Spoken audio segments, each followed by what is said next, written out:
Good evening, Metal Faithful, and happy Halloween.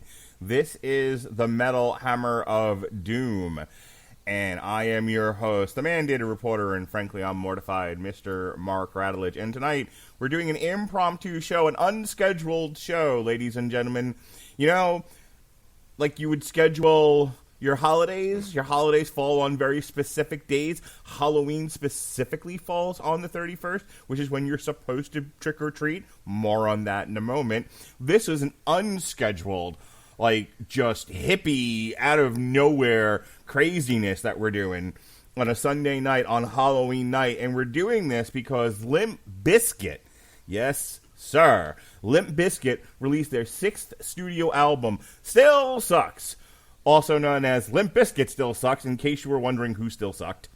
They released it today on October 31st. Normally you release these things on Fridays, but hey, Limp Bizkit's not going to play by your rules. They'll trick-or-treat whenever they want, and they'll release albums whenever they want.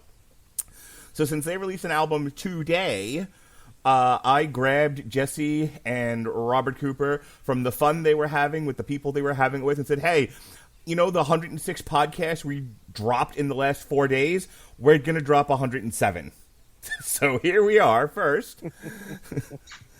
The disapproving dad and the man who trick-or-treats any damn place and time he chooses. Ladies and gentlemen, it's Jesse Starcher. How do you do, sir?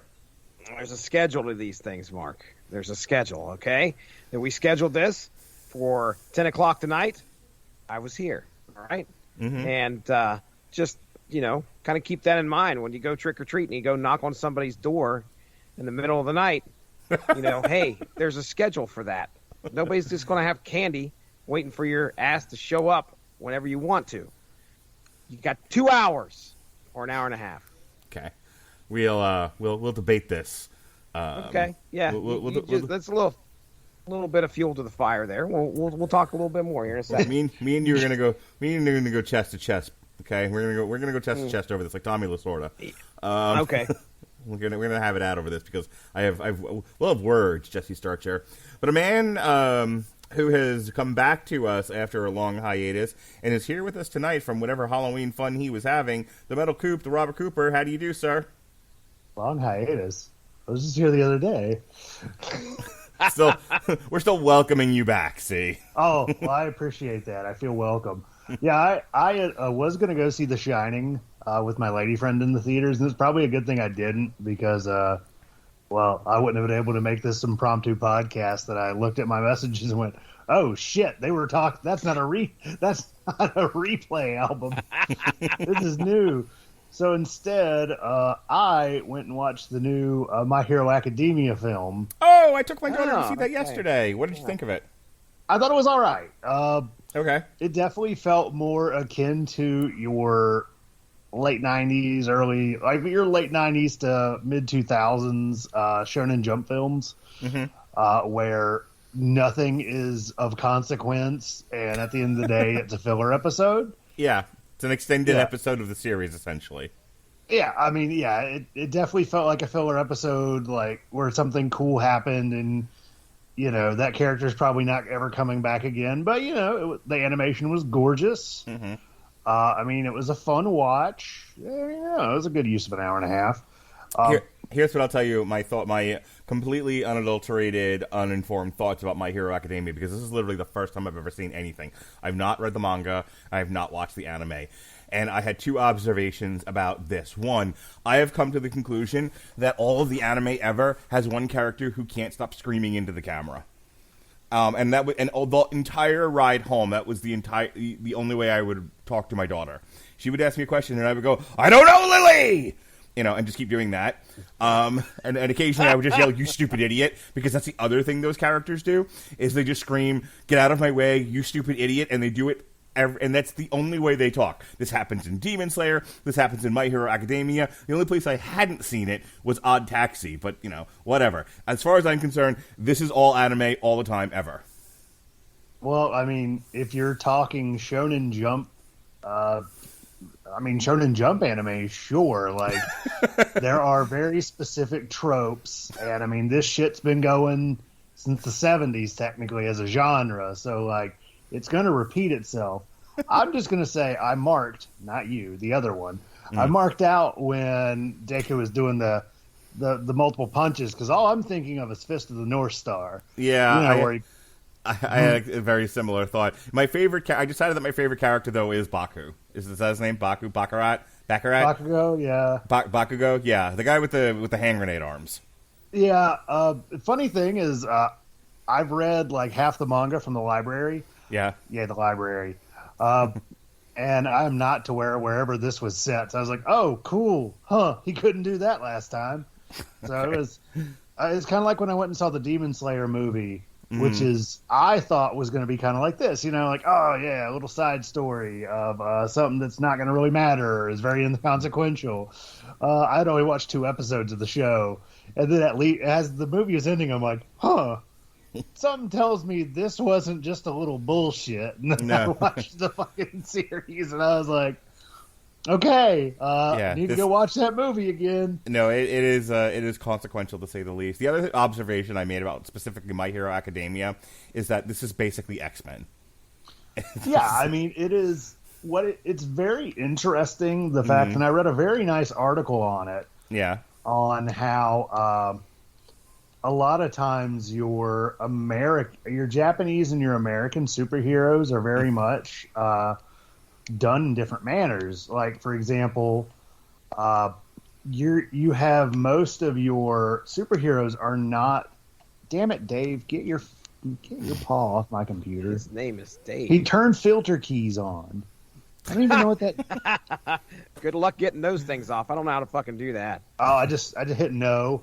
But okay. But yeah, what the article was saying was that if you look at a lot of your Japanese superhero shows, so My Hero Academia as well as One Punch Man, both of the main characters work for the government that has a government sponsored, superhero outfit, which really does speak more towards I guess your Japanese, what's good for the people, the government will help everybody out, blah, blah, yada, yada, sort of idealism, whereas the American shows are very much set around, like, individualism. Yeah. All right. So that's cool. I'm glad you made it here tonight. I'm glad you had fun with the My Hero Academia. You feel the need to talk to somebody who knows the subject matter. Talk to my daughter. She will talk your ear off about it. I mean, that's totally cool. I don't have like 4 bookcases worth of anime to not just talk about it with people. With a 10-year-old, sure. Yeah, I mean, no. Oh, yeah. Now you're on a list. I was about to make a statement that was like, whoa, phrasing. But like, no, I don't know what you're talking about. What I was going to say was, man, you leave me with any 10-year-old and a bunch of anime, and I will change their life. But I was like, oh, that could sound really creepy. Now you're on a list. Speaking of which. Yep, that's great. Now now Chris Hansen's knocking on the door. Oh, shit, time to go. So, but no, like, me and the kids love the animes, and I am like anime old man. Yeah, apparently the most popular anime right now, besides Demon Slayer, is My Hero Academia. If what I saw at WasabiCon is any kind of indicator. So, Jesse, you and I were talking before the podcast, and let's just have it out. Tonight is Halloween. This is when Limp Bizkit released their album, weirdly enough, because you generally don't release stuff on a Sunday. But they did, because they're Limp Bizkit, and they'll do what they please. And we decided we were going to review this tonight, kind of impromptu, and we'll do Ministry this Wednesday. What a week for the Metal Hammer of Doom. And I asked you, like, oh, hey, how was trick-or-treating tonight? And you said, we didn't trick-or-treat on Halloween. We trick-or-treated on trick-or-treat night. And I said, I don't speak Appalachia. I don't know what you're saying. You trick-or-treat on Halloween, and you said, not in my town we don't. Explain yourself, sir. I would like to point out to our listeners the irony of the man who is known for having a schedule. Color-coded. Like, yes, all the way out for podcasts 3 years in advance. And this man has given me a hard time because people in my neighborhood scheduled to give candy out to children in an hour-and-a-half time slot on a Saturday night. Okay, but I don't understand it. Is it always the Saturday before Halloween? The razor blades aren't going to pass out themselves. Oh, that was dark. you definitely want to do it on a Saturday night, as close to Halloween as you can, because I mean, if it's a Thursday night, there may be some small events, but most likely the neighborhoods are going to do it on a day where the parents don't have to usually worry about having to work the next day. Right. You got kids who are completely inundated with chocolate and sugar and all sorts of things. Right. So once they get home, man, they're going to be loading up on candy, and getting them to bed is going to be kind of tough. Right. So if you got school the next day, we had to hit my kids with a happen. bat. I understand. You know, Right. in order to get my kids to sleep, you had to whack them over the head with a bat. Concussions. Well, I mean, that's the way that Grandpappy did it, and you know, we got to make America great. So, like, if a kid's got to have a concussion, call Will Smith. That's all I'm saying. I got my best sleep with a concussion. Listen, I don't. Okay, so how long has your one horse town been doing this whole Saturdays? Even if it's not Halloween, that's the day we're going to trick on. The last Saturday, presumably of the month, is dedicated trick-or-treating day. How long has this been going on? It's got to been. It's had to have been going on for a while, man. Because I can remember as a young kid, same thing. You know, but you didn't live in this specific area this whole time. You're telling me this is a widespread Ohio thing? I have. Yes, I would say that it is. I would call say that up Nick, who I want to get on this podcast one day. He lives in Ohio. That's a bingo. Go on, Jesse. I was going to say, I think that I thought it was the same for everybody around the nation. Around the world. Like the civilized society was like, oh, hey, maybe we should schedule this because, we don't want people knocking on our door asking for I am 45 years and just old. whatever they want to. I am 45 I want to hear years old. Please tell the story you told. Holy shit, you're 45, Mark? We're getting old, guys. I know it, man. I remember when Mark wasn't 40 yet. You know what's funny? Listening to some of the old shows and hearing like how young Pat and Robert were, and I didn't realize how young Pat was when we all first started doing this together. Like, what was it? I guess 10 years ago now. Yeah. All back. Yeah, it was that far back. Anyway, it's just like, oh my god, because he's only in his mid 30s now, which put him in his 20s when we first started. Like, oh my god, you guys were that young, yeah. Anyway, I mean, yeah, think about mine. Right, no, well, I knew, knew, started this? You were in college. Like, I knew, and we used to make jokes about that, but like, I didn't realize how many other people were that young when we started. In any case, I will say this to you: I am 45 years old, and Halloween has always religiously been the day you trick or treat. Always. Okay? Sent down from God, transcribed on stone tablets. Sure. October 31st, the pagan holiday for witches, is the day you trick or treat, is what God said. I may have confused a few things there, but stay with me. It has always been on whatever the day Halloween. If Halloween is a Monday, you trick or treated on a Monday. If Halloween is a Wednesday, that's how it was when I was a kid. Okay, see, I'm not crazy, right, Robert Cooper? Well, here was the problem for me. I can never get a yes or no to that question. Am I crazy? What the fuck?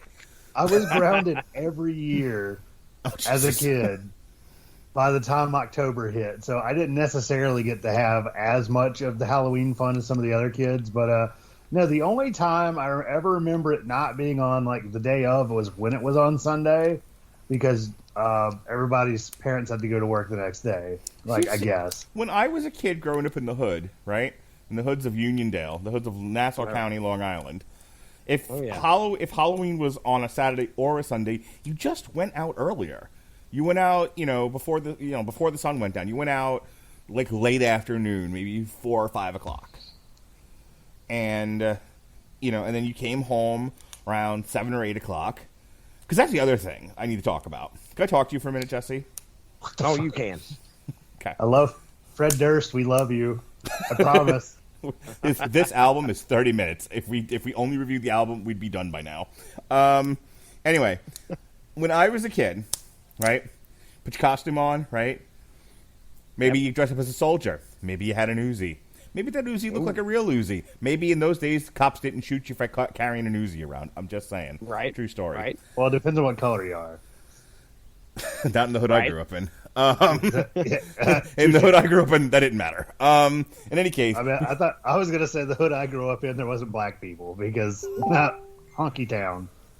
well, when I was a kid, and I can remember, dressing up as a soldier with an Uzi, and I remember it was a weekend Halloween thing. It doesn't matter. Any time I ever went trick or treating, past the point where I needed my parents to walk me around, we conquered every neighborhood like an invading army, Jesse. Sexually.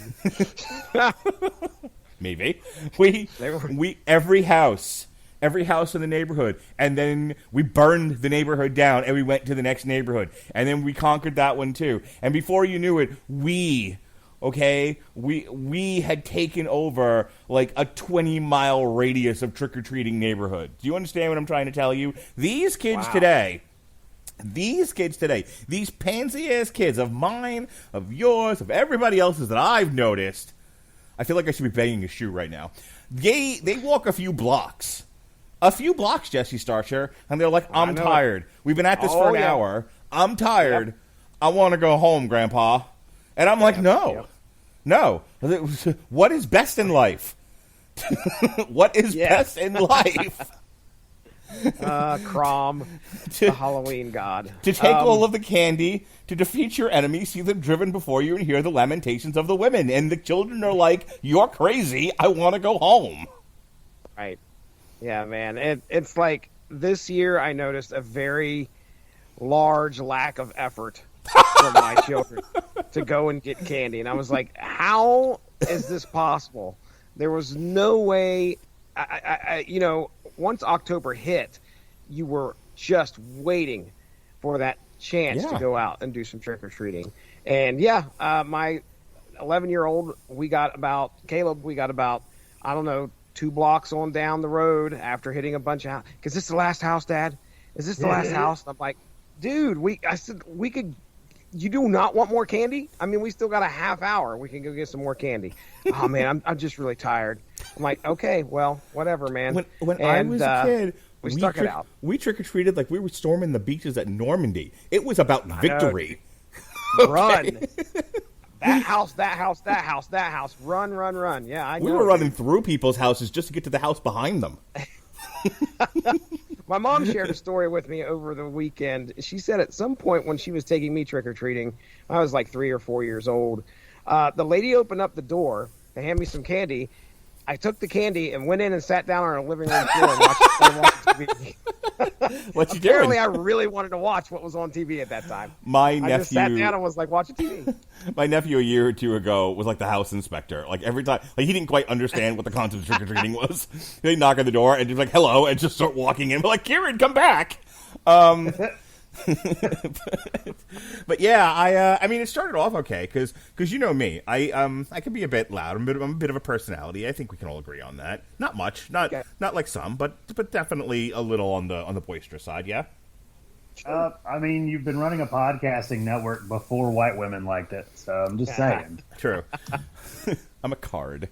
Anyway, so it was me and my son. We were a large group of people, but some people walk slower than others. So I was like, "Fuck all y'all," and I just took like whoever could keep up with me, my 45-year-old cancerous ass, and just was like, "Oh, I'm walking ahead." I don't know what the rest of you healthy people are doing, but my diseased ass is walking. And so I was up ahead, and so I had my son with me. He was keeping up with me, and then I had these 2 other kids and their mother who was having difficulties controlling them. And I got really into it, man. I was like, we will take this neighborhood by force. And my son's like, yeah.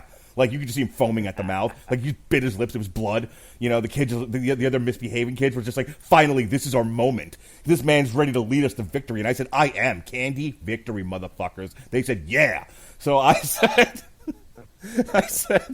we will take, every time you see a light, we will run to it like we hate the grass. And they were like, okay. And I said, but don't actually walk on the grass because this is a nice neighborhood. Just be on the concrete. Yeah, stay on the driveway. Yeah, my son listened because he'd get beaten if he didn't. But the other 2 kids, I couldn't tell them what to do. And they ran all over the grass, through people's bushes, everything. It was a nightmare. Anyway, every time we saw a light, I was like, the light, run towards the light. And they were like, yes, Halloween, this is Halloween. They were marching, flags were going, there were were trumpeters, and they would run from house to house. And after about 5 minutes of that, they were a little tired. Okay. Yep. After about 20 minutes of that, they were like, when are we going? When are we done? And at about the hour mark, my son was like, here's my bucket, fuck this shit. And then threw himself into a pile of tacks or something, and we went home. I think what you need to do, the strategy next year is you send them and they run like bloody hell. Yeah. You do exactly what you did at the beginning. Yep. You take a 5-minute break and say, grab as much candy as you want to eat right now. Get another sugar high in them and send them fucking flying again. Like kind of like water in between rounds of a boxing match. Only instead of water, it's sugar. Yeah, they're sitting there. They're like throwing Smarties in their mouth. They're sitting there chomping them, spitting them out. I'm cutting their eyes. Yes, perfect. Or like squeezing 3 Musketeers out into their mouth, and they're ready to go. Oh no! Screaming in their face. That's how winning's done. No, go get that candy. Go get that candy. I want 3 pounds of candy. I am exaggerating slightly, but there was definitely a lot of yelling, and the kids got really into it. I'm a bad influence. So yeah, they were definitely screaming. They're talk about you on the town Facebook page. They were screaming at the top of their lungs, "Run towards the light!" Yeah, that's wonderful. All right, so but Jesse, you did all of this yesterday. What did you do tonight? Sir, it was a Sunday. All I did was listen to Limp Bizkit, clean a fridge, and go to a couple soccer games. And then I watched Titans season 3. I'm getting ready to finish that out. It is a fantastic way to spend a Halloween. I took my kids to go see Ghostbusters before we marched on the town the way we did. Ooh. All right, who wants to talk about Limp Bizkit? I did that yesterday. The last time we did a Limp Bizkit album was a few years ago. It was our Turkey album of the year. It was our pre-Thanksgiving show, and we did the greatest hits of Limp Bizkit. Remember those were fun times. Oh yeah, fucking suck butt cheeks. All right, so back to the topic at hand. If you're still with us, people, Still Sucks, the 6th studio album by American nu metal band Limp Bizkit, released today, October 31st, through Suretone Records. I have never heard of this company before. After the original lineup reunited in 2009, the band's 5th album, Gold Cobra, was released in 2011. They left Interscope and signed up with Cash Money Records in February 2012, with attempts to release a new album under the name Stampede of the Disco Elephants. We have been talking about on this podcast pretty much the entire time it's existed. Just waiting with bated breath for Stampede of the Disco Elephants. It's been tentative since 2012 for us to review this, right? Yeah. The intended single, Lightz, City of Angels, was released October 26, 2012, and after many delays, the second single for the album, Ready to Go, featuring labelmate Lil Wayne, was released on April 16, 2013. The actual single from this album that was released today, Dad Vibes, was released a month ago, September 30th, 2021. So real quick, start with you, Cooper, and then you, Jesse, and then we'll start playing the first 3 tracks. People have waited long enough for this. So real quick, your thoughts on Limp Bizkit, Robert Cooper? Love them, hate them, like to rub them on your man tits. What do you think about Limp Bizkit? To be honest, I always kind of... Yeah, well, no, I'll say they've had their good points, and they have some catchy songs. Mm-hmm. But, I mean, that is the same way as to saying that heroin has its good points, and it's quite catchy. Sure.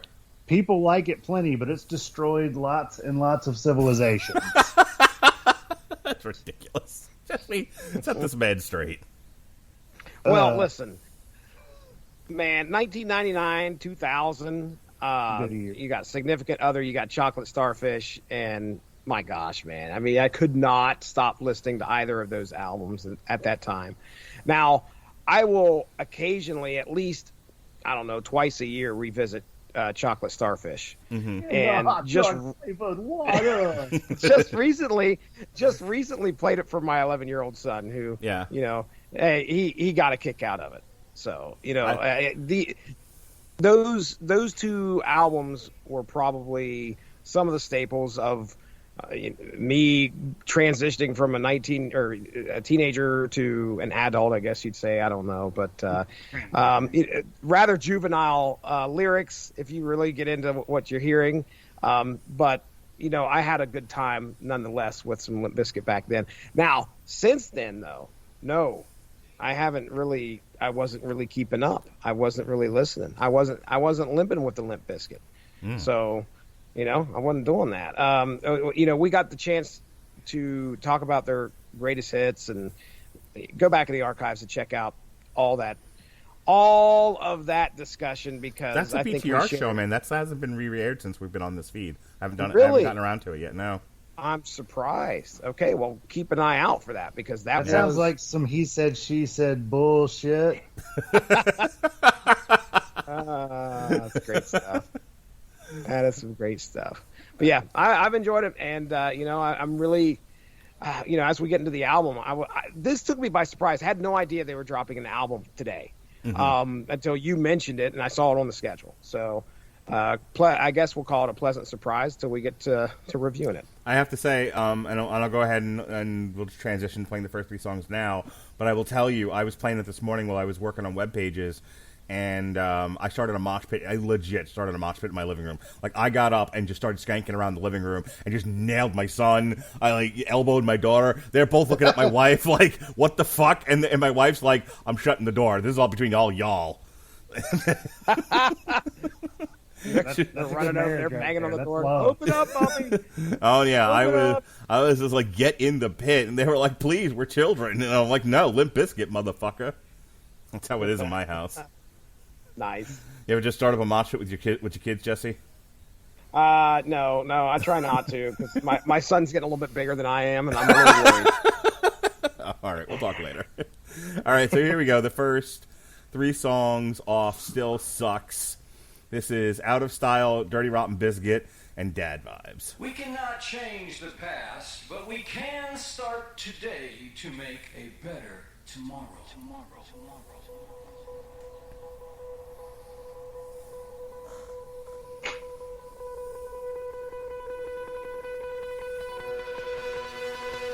Hit it!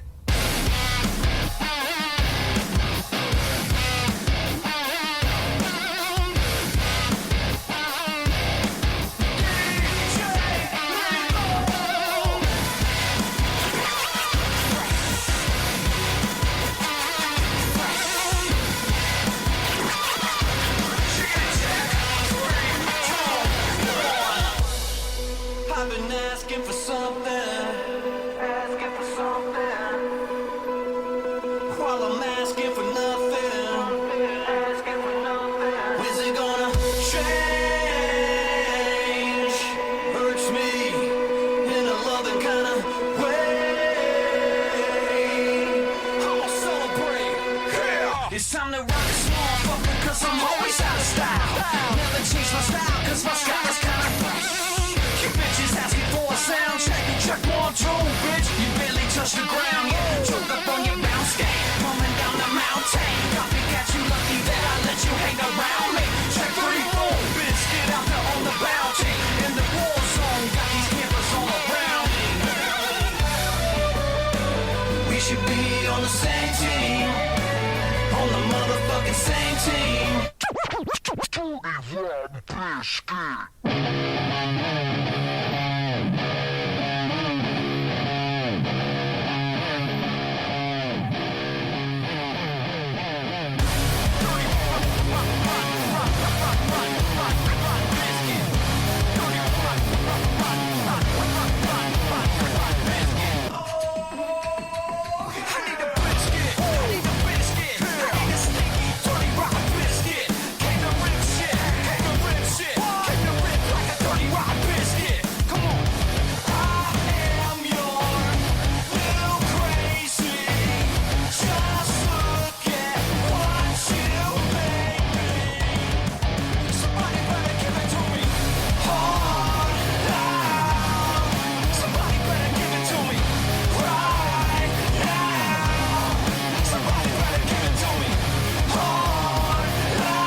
Check out your dad with the swag on the floor. Mama gon' brag when I walk in the door.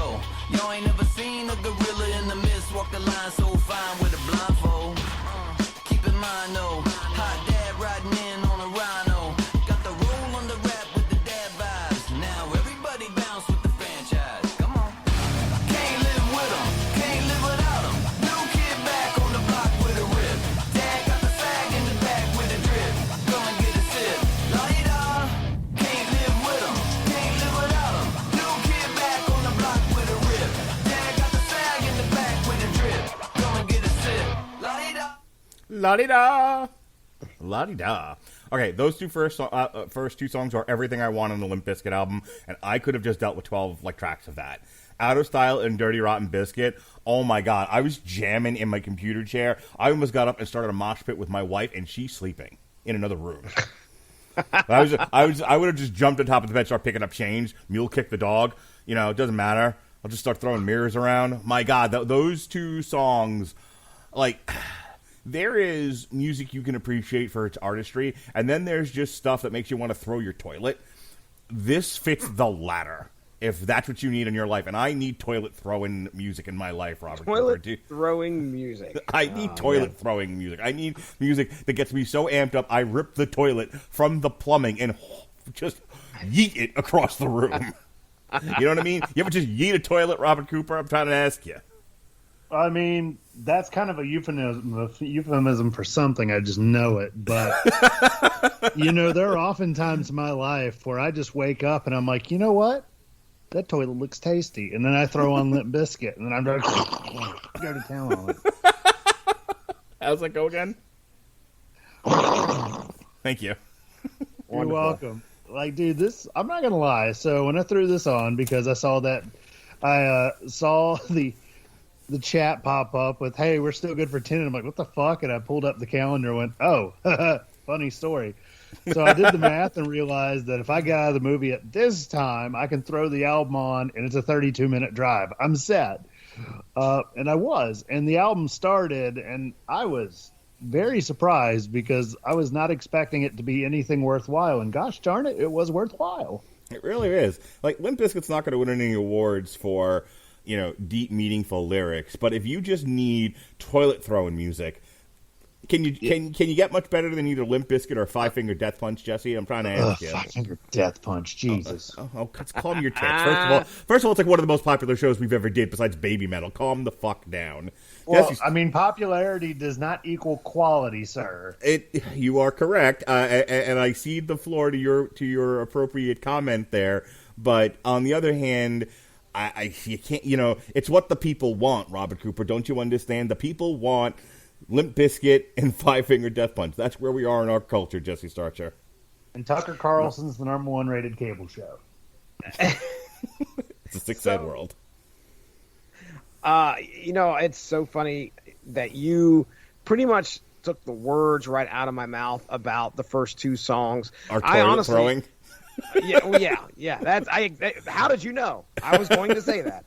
Like, your wife's just like yelling down in the basement, hey, I made sandwiches, you want to come up one? Just a minute, I'm listening to some toilet throwing music. And she's like, what?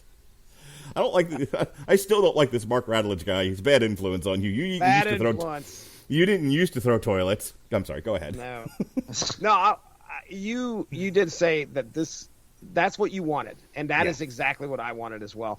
I will say that Dad Vibes was it is when they released that as a single, I threw it on and I didn't know exactly what to expect. So I don't know if you guys kind of know the story behind that song. I don't know if it's behind that song or if it's because of that song. I think it might be behind these eyes. Yeah, something like that. Fuck that joke up. Cue me again. Okay, it's behind. It's either in front of that song or behind that song. Is it behind Blue Eyes? Nailed it. There you go. All right, there you go. Yeah, you nailed that one, Mark. This is just how we planned. Anyway, so I just know that at some point earlier this summer, between summer and fall, I had seen somebody post something. I can't remember which metal magazine or internet thing it was that posted on Facebook about how Fred Durst was on stage, and turns out it was at Lollapalooza, I believe, and he was giving off like these serious dad vibes. Yeah. And you look at, and I mean, he looks like he looks like a fucking like a dad that's trying to be like really cool. Mm-hmm. And I thought, well, that's pretty funny. Yeah, he does look like that.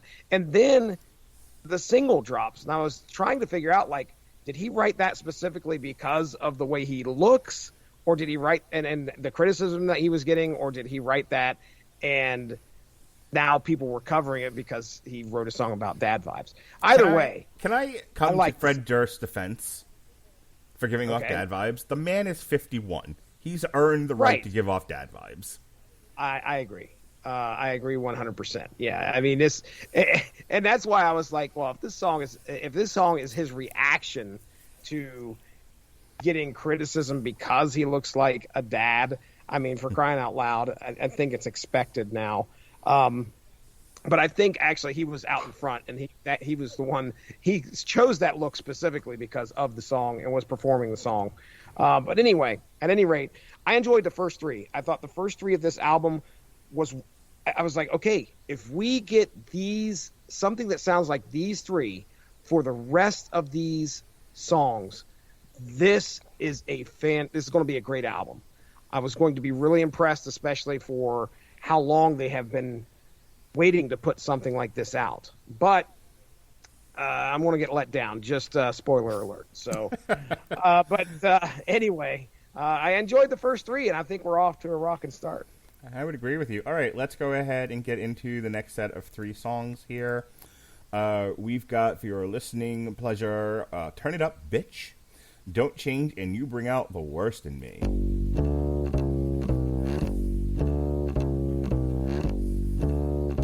Come on, Freddie D. I'ma make an announcement. This cracker ain't slouching. Got the flow, keep the big boys bouncing. New metal, one hit wonders. The biscuit back, time to run from the gunner. Banger, another limp banger. Out the closet, off for the hanger. Y'all better take cover. Here come a UAP. Master Chief says danger. DJ Lethal, got the SB12, hella medieval. Try not to forget, I'm still a redneck trucker from the sticks. Light it up. Like an ambulance, siren blaring in my head again. I'm about to go nuts on, straight freak show, no room in the bistro. Bigger, better, fake it, never. Living with or without cheddar. Love my early, sexy, nerdy. Bitch, you heard me, you ain't worthy. Everybody needs some hope.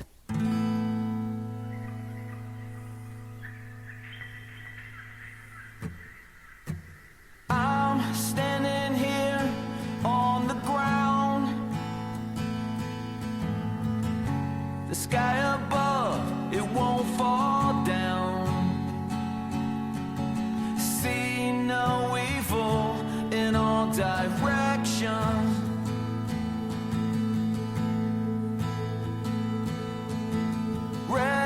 Resolution of happiness. Things have been dark for too long. Don't change for you. Don't change a thing for me. Don't change for you. Don't change a thing for me.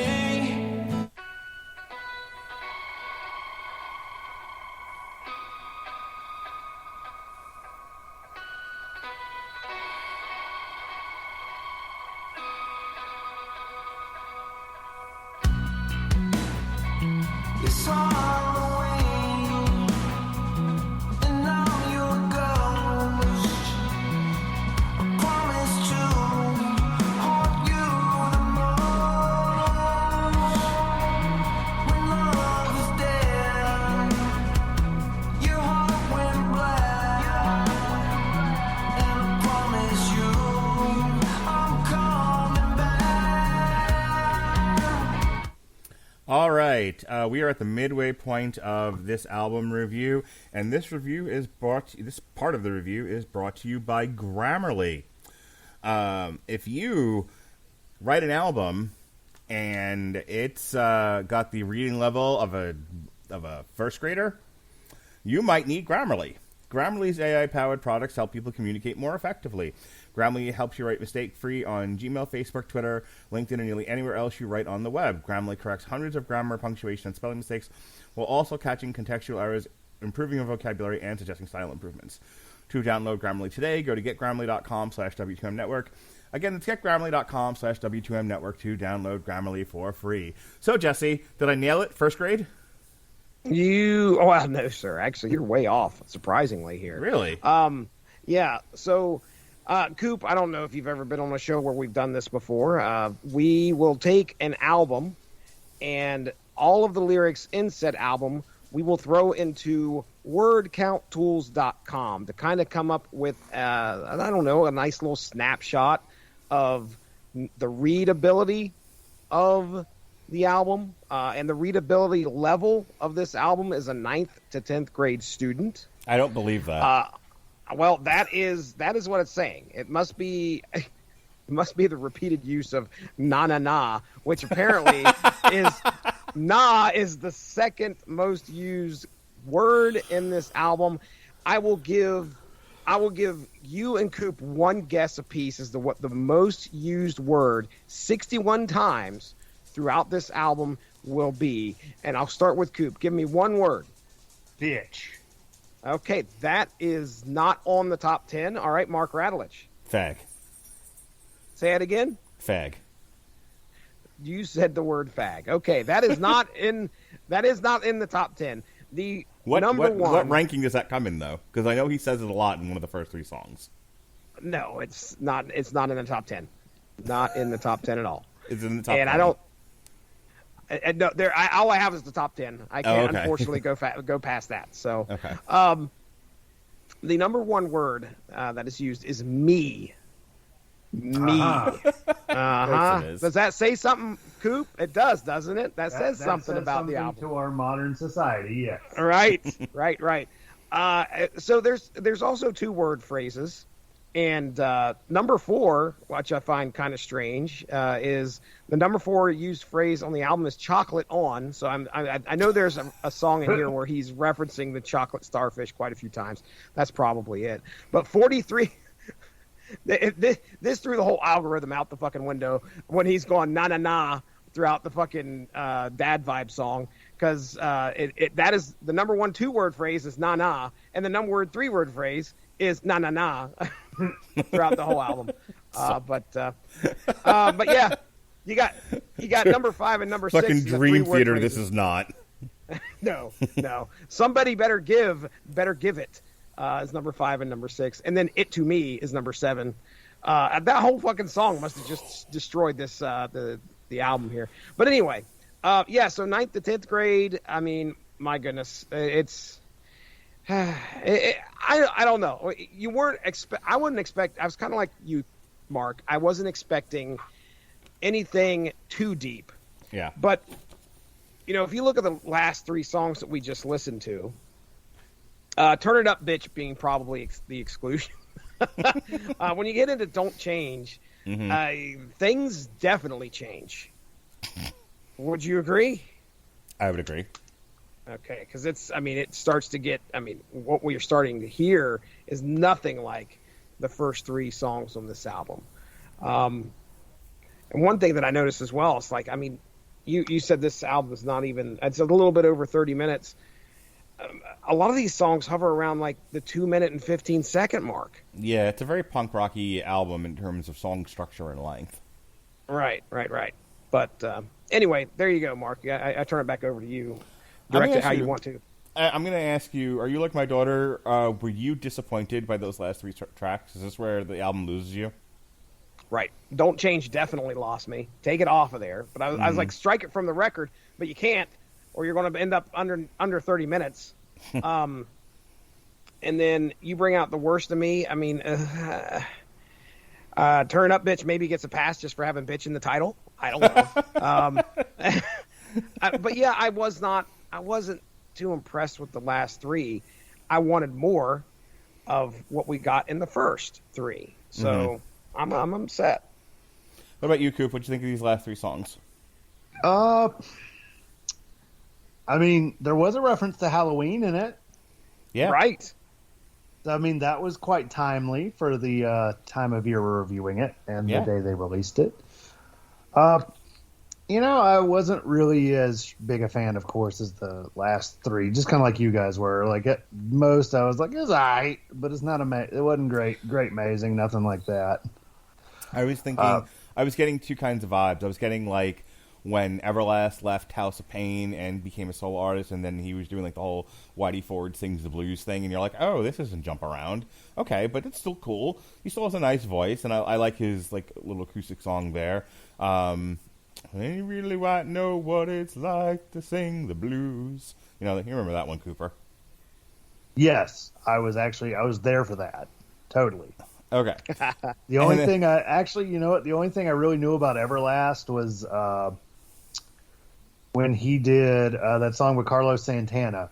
Mm-hmm. Because the one time I had to borrow my mom's iPod, she had Santana's Supernatural, and gosh darn it, like I had to listen to something. The other vibe I was getting was like Stained. Biloxi is the real deal, y'all. Remember that? Oh yeah. When that was Fred himself right there. What you just said, wasn't it? But Stained was singing like their most popular song, and it's you and left me heaven schmoo. However it goes. Heaven schmoo. Yeah, that was a great one. You know the song. I do. Can't expect me to remember all the lyrics to everything. Too busy singing about the GoBots theme. The GoBots? Well, there's a whole story behind that. So Jonas, we listened to. Good job on the horror trivia, by the way. I know the story behind it, and you did a good job of editing all the nonsense out of it, and it sounded very nicely produced. Except that Dorian always sounds like he's calling from a cave in Afghanistan. So. Well, unfortunately, I could not do that. But yeah, you should get a hold of Evan's girlfriend Candace again and have her back on. She seemed fun. Oh, yeah, she was a good girl. She was a very great guest. Yes. Anyway, but listening to the horror trivia, Jonas goes, "Hey, didn't you guys do one on toys?" And I said, "We certainly did, Ollie." And he was like, "Oh, let's listen to that one next." I had to go back and find it again, and it reminded me that I spent a lot of time on that podcast singing because I sure as hell didn't know any answers to any questions.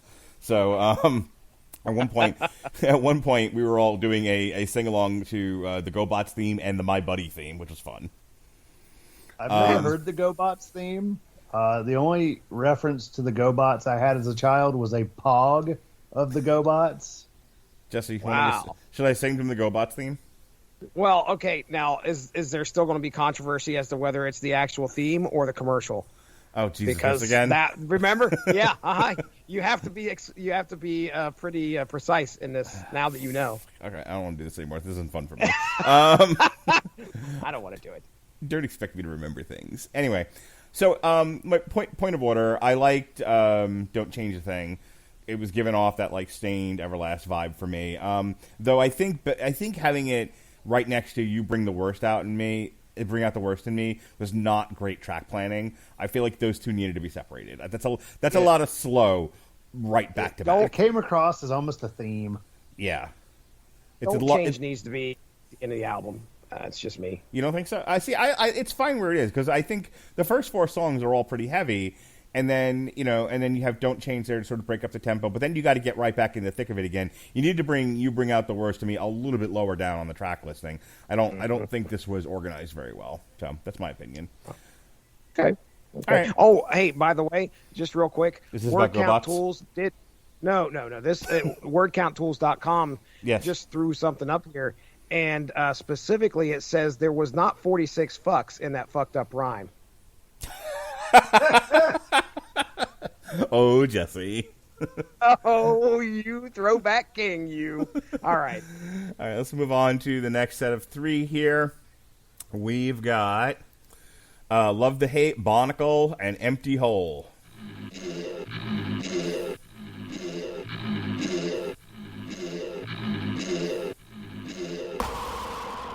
I fucking hate Limp Bizkit. Me too. That's good, I got something we can do. Grate 'em? Yeah, shred them like cheese. Dope, cause I fucking hate 'em. Please, that motherfucker Fred Durst looks like he fell out his mom's face first. Yeah, you're telling me he's got no swag. His rap sucked like a vacuum bag. Damn, that's what's up, my G. He the worst white rapper that there'll ever be.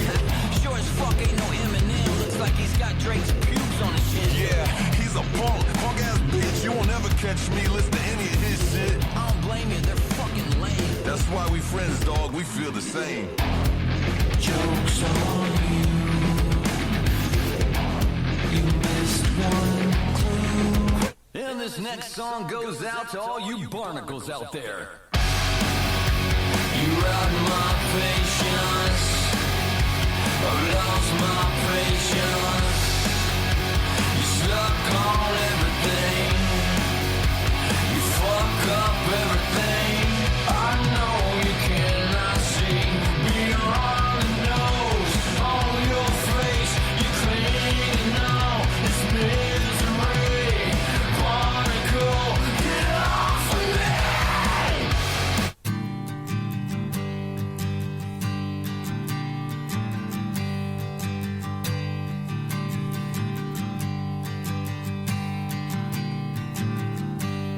I see your demons.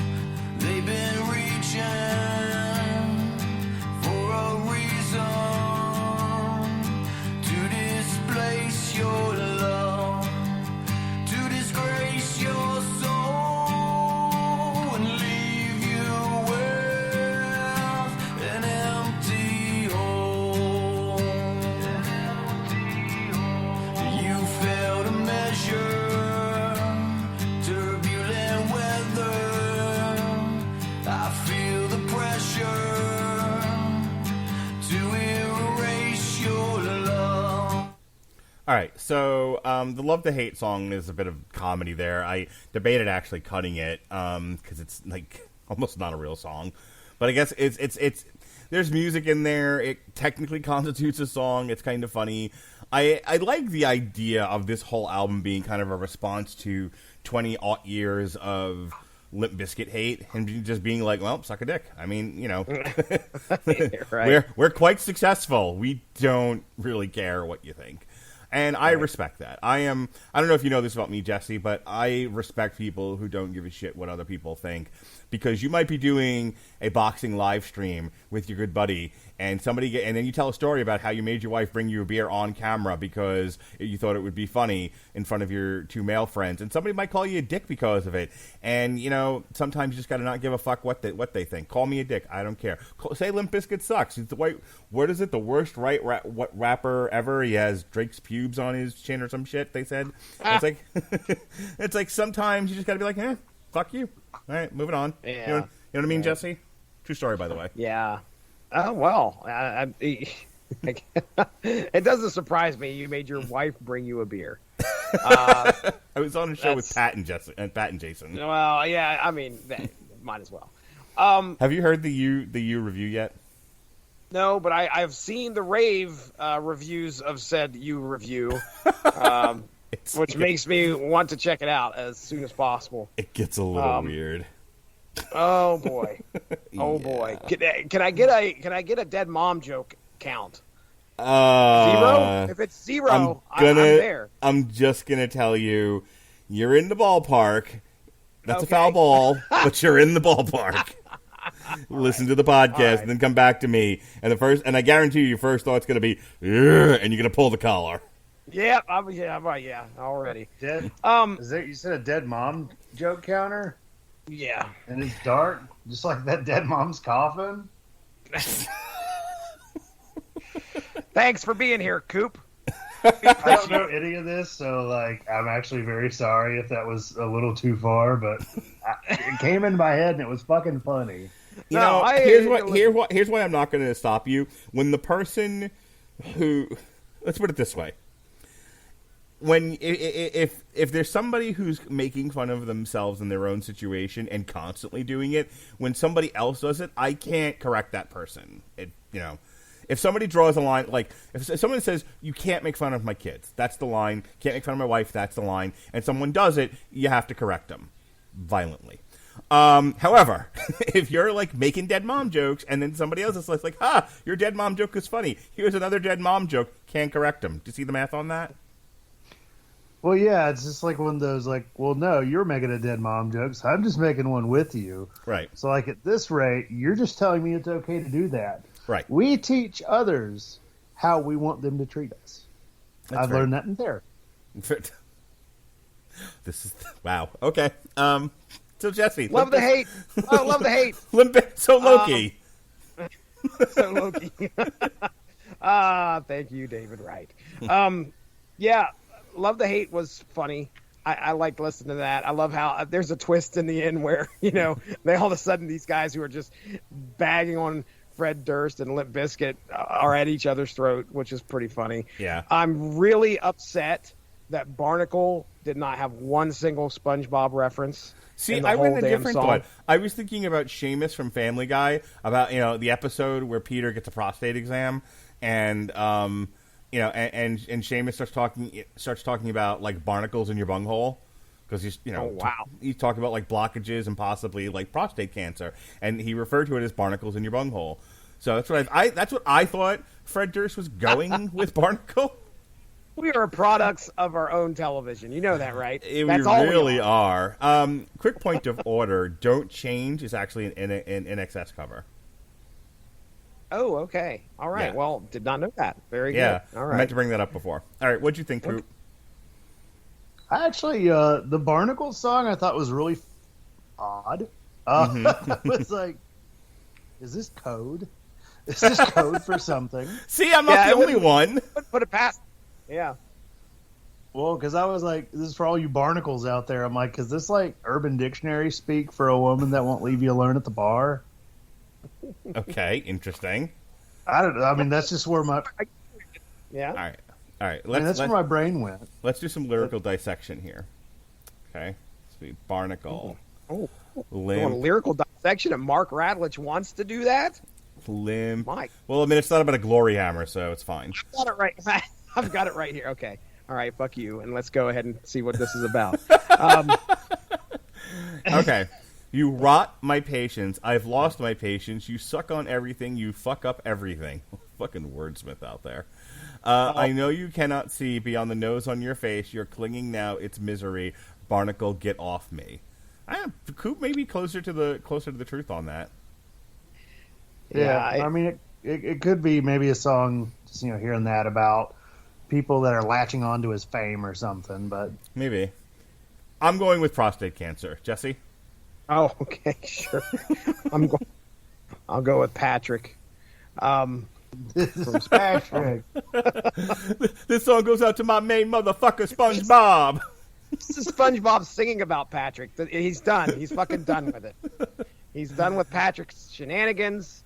Get off his ass, Patrick.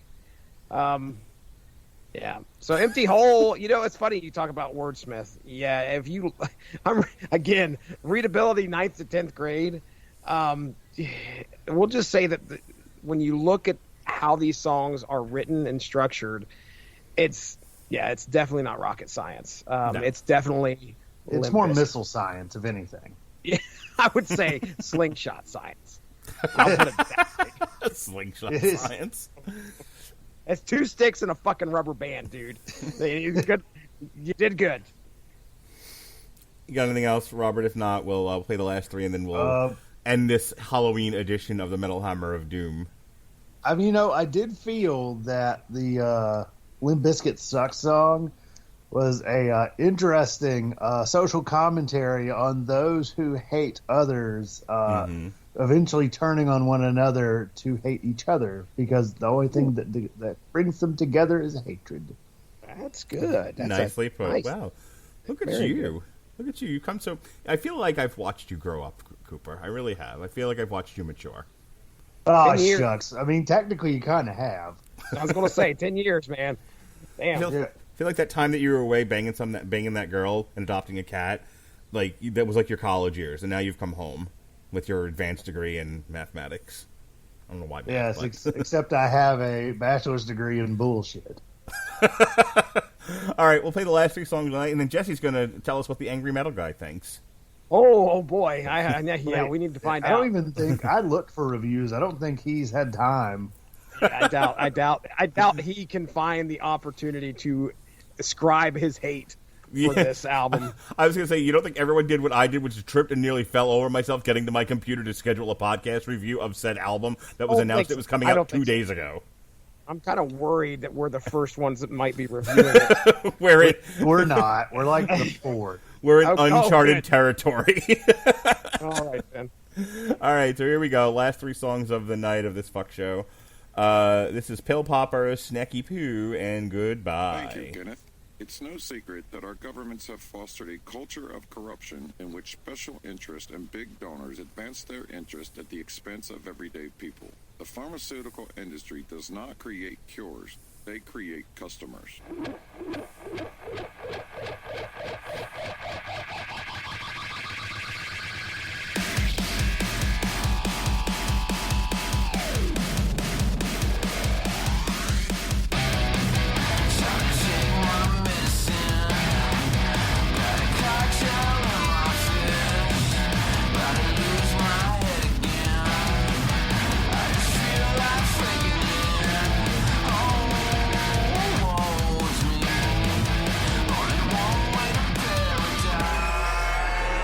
Give me my medicine!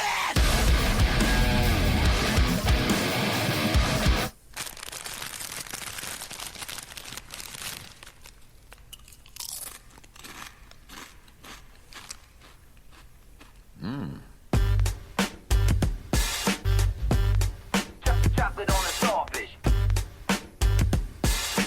Chocolate on a starfish. Everybody kiss it. The name is LB, I never hate to admit it. Taking out your suckers and you don't know how I did it. Lately I've been snappy, I gave up on the fitted. Sometimes I'm on the bucket, eventually I kick it. Chocolate on the starfish, everybody kiss it. I pray that you don't get it and I ain't even religious. I don't need your Insta and I don't want your digits. Hit somebody else up when you're trying to sell your tickets. Everybody got a mic, chasing all they can to get another like. I don't need another motherfucker in my life, looking at my life, giving me a light. I need a snacky poo.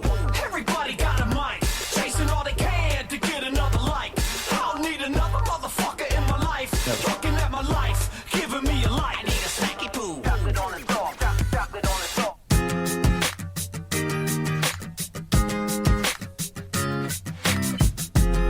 Sometimes it's hard to sleep when you're lying next to me. All the secrets that you keep always come out when you dream. I know you've been hiding things, you've turned into my Lion King. But positively everything I say to you is what I mean. It's time to go. All this water underneath the bridge is killing me so slow. It's time to go. Time to elevate my quality of life on down the road. All right, this review was brought to you by by Amazon We Music. did that one. Shut up. Fuck off. Amazon Music Unlimited. If you've never heard Limp Bizkit before, and this is your first time listening to them, first of all, really, wow. And you're like, wow, after this rousing review that you guys did, we'd like to hear more of what the Limp Bizkit is all about. Well, you should click the link in our description of this podcast at getamazonmusic.com/W2M network. You'll get a free 30-day trial of the Amazon Music Unlimited service. Then you can listen to all the Limp Bizkit you want for free. You risk nothing. You gain everything. It is a wonderful exchange, and it helps us out. For every time you click one of our links and you try out either Grammarly or Amazon Music, it helps the podcast. It keeps us in business. It keeps us bringing the entertainment to you. And you get to hear me talk about throwing toilets and beating my kids in a mosh pit. Isn't that what you want, America? This is what you need, America. So click the link at getamazonmusic.com/W2M network. And if you don't want to listen to Limp Bizkit, that's fine. That link doesn't make you listen to Limp Bizkit. You can check out other stuff there. There's plenty of stuff on AmazonMusic.com. For the Amazon Music Unlimited service. Just everything and anything you can imagine. You could listen to Cannibal Hulk. I have plugged them all the time since Sheehan and I heard them on the Maestro review. Cannibal Hulk is amazing, and I would have never found them had I not been playing around on AmazonMusic.com. But Jesse, what does the angry metal guy think about all this? Yeah, unfortunately, I think he's in the process. of still writing his He's processing 1,000-word scathing review of the album. his thesis. So, yeah, we're going to have to, unfortunately, take a look at wallofsoundau.com. Gave this a 7.5 out of 10. Kerrang gave it a 4 out of 5. Sputnik Music has it listed at 3.8 out of 5. And legendswillneverdie.com gives it a 3.5 out of 5. Going back to Kerrang, Kerrang's final sentence review of the album. Do Limp Bizkit still suck? Doesn't matter. Doesn't matter. They're still the Limp Bizkit you love or indeed hate. Not that they care. La-di-da. La-di-da. So, La-di-da. yeah. We like to potty. For myself, when you look at this album, you got to think of what you enjoyed from them back in the 90s, what I enjoyed from them, I should say, back in the late 90s, early 2000s. And you got to think to yourself, these artists grew along with you. You know, they aren't going to just continue to put out the stuff that you used to love, no matter how much you want a full album of nothing but dad vibes and out of style. We were kind of picking it back up there with those last 3 tracks, I think. So that's good that they were kind of sending us out on a heavier note, I would say. But Goodbye, I think, was the softer of those 3 that we last listened to. But man, I so long for just that new metal sound that we got back then, and I wanted it to continue throughout the whole album. I wanted more of Fred rapping. I wanted more guitar, heavy guitar. I wanted more heavy sound. It's unfortunately that for me is going to be one of those things where it's like, do I want to come back and revisit this album? A lot of times when I do revisit an album, the album has to be consistent and even. This is, for me, not consistent and very uneven. I just, I want some heart pumping new metal, something I could rap, something, the la-di-da stuff and dad vibes. I listened to that track like 3 or 4 times in a row because I was like, holy crap, this is Limp Bizkit, they're back. I can't wait to listen to this album. And then, we just didn't get the consistency that I was kind of like a biscuit, a limp biscuit, as a matter of fact. It's a biscuit that you put in the oven. It's a biscuit you put in the oven. You think it's done. You grab it. You bite into it. It's kind of crunchy on the outside, but guess what, Mark? It's soft in the middle. There That's you go. Not what a limp biscuit is. I know, motherfucker. I don't want to talk about it. What it really is, dude. All right. So I'm going to say this, and then I'll hand it over to Coop to have the final word of the evening, and then we'll get out of here. I actually like the album. It's too short for me to criticize too much. Like, there's just not enough here for me to be like, this sucks. It's over before it gets offensive. And I like Fred Durst's voice. And I'll tell you this: my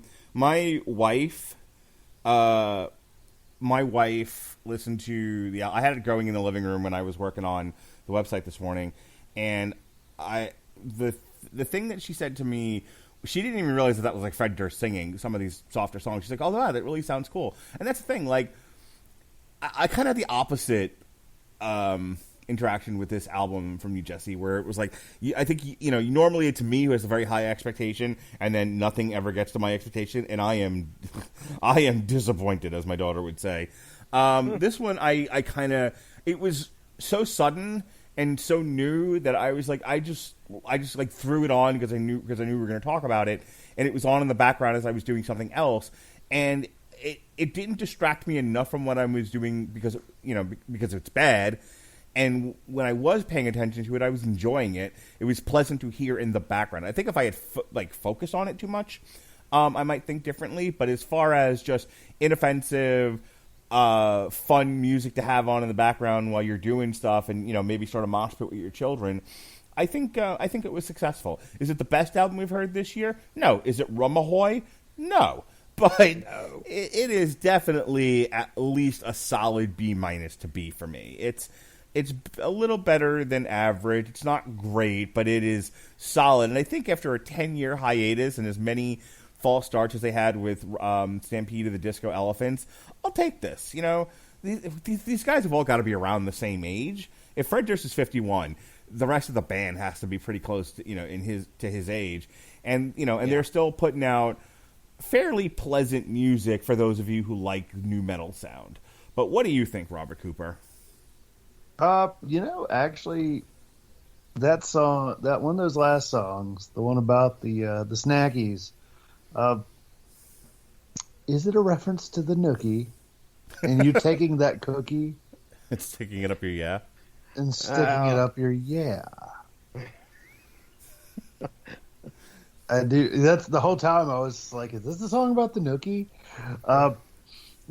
Honestly, coming into this album, I was like, oh boy, Limp Bizkit. And just because I've never found them to be anything more than the equivalent of like elevator music. Like, it's there. If I actually listen to it, it'll annoy me. But if I just ignore it long enough, it'll just tune me. I'll tune it out. There were some really fucking cool songs towards the beginning. I actually liked them quite a bit. And there were some funny jams. Fred Durst tried to sing again. Which is, it's all right. It's all right that he tried to sing. It's not too offensive. Hello, Dave. My cat now wants to sit in my lap again after attacking me. Bastard. Sending mixed messages there, Dave. I'm going to put you and Alexis on the same podcast and just let you talk to your pets. You probably could, and then we could talk to each other's pets. It'll be great. You can both wear your pets on your head. I don't think I want this cat on my head. It would not be good. I did wake up with him on my chest like 6 times, and I don't sleep on my back, so that I must have literally rolled over to let him do that. I don't make any sense as a person. Anywho, back to this album. I actually will say that this album did exceed my expectations, and will I say it was a favorite of mine, just as Mark said? Not really. It actually had some very interesting. The first song talking about us needing to be more unified. I was like, yes, the words of unity from the great scholar Sir Frederick Durst. Yeah. More on that Wednesday when we hear from Uncle Al and his pearls of wisdom. His heroin-soaked pearls of wisdom. Oh yeah. Turns out it wasn't a clam that wasn't a pearl in a clam.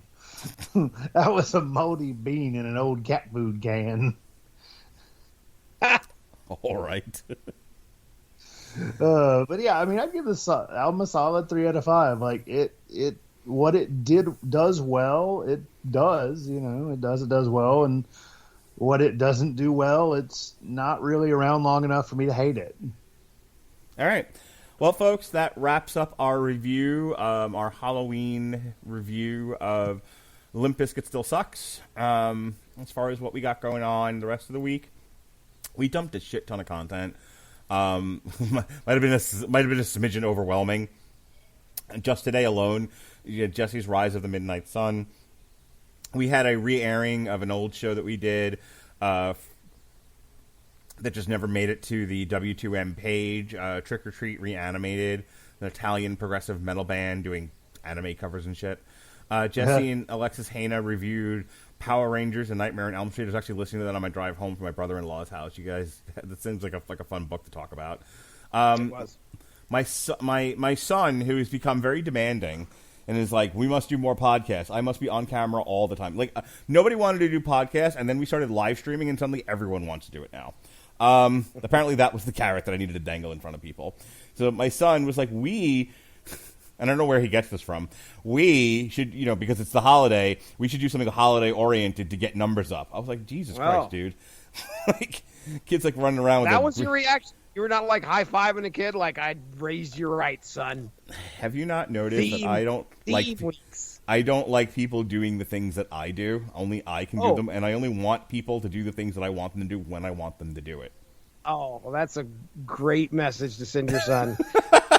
Carry on my legacy, except I don't want you to. Okay, son? Thank you.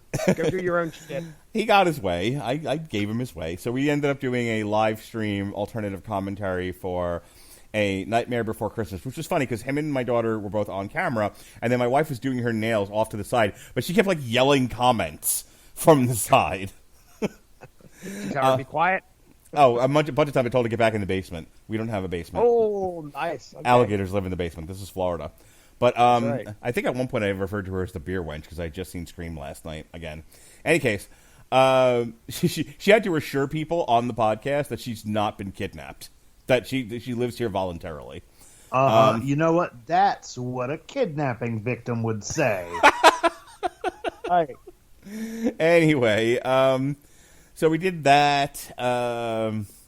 We did. Robert Winfrey and I did a alternative commentary for the Vargas versus Cepeda fight, which only lasted one round. So, like, it wasn't worth just ending the podcast after 10 minutes. So we just killed 20 minutes talking about fights that we may or may not do in the future. And what's funny about that is that people were actually tuning in to hear us, like somebody commented in the fight, like, hey, who do you think of the fight? Like, people were just, like, sending us questions. One person called me a dick, as I said before. But, like, but these live streams, when people are watching, like, they'll get interactive. So, you know, we'll keep doing them, I guess. So aside from that, we also, Jesse had a 6-part Rise of the Midnight Suns, which dropped every day until today. We had our Trip Trivia for horror that Jesse and Alexis did. Speaking of Alexis, she and I reviewed Scooby Meets Courage, Muppets Haunted Mansion, and My Little Pony: The Next Generation. The aforementioned review of You Season 1 with a drunken Jason Teasley and an even more drunken Pat Mullen. Which, wait till you hear them. They got real on that one. Can't wait to talk about that with Jesse. Did they piss somebody off? You'll have to listen. We had re-airings of all of our Paranormal Activity stuff. That's gearing up for our review this week coming of Paranormal Activity Next of Kin. Gavin and I reviewed Ted Lasso. There was decidedly less drinking on that show. We reviewed Halloween right here on the Metal Hammer of Doom. We reviewed Dune 2021. Donnie Darko, Crown Jewel, and The Last Duel. This week, in just a few hours, as a matter of fact, Jesse Starcher and Robert Cooper will be dropping a podcast. More comic books for your ass. It's Eternals by Neil Gaiman. How'd that go in 50 words or less, Jesse? That was very good. We talked. We got to learn about the Celestials. We got to learn about some of the Eternals themselves, and kind of it's a great story told by Neil Gaiman. One of Coop and I's probably top. I know for me, top 10 writer. Coop really enjoyed. That's why Coop wanted to be on it. So cool. We had a good time, didn't we?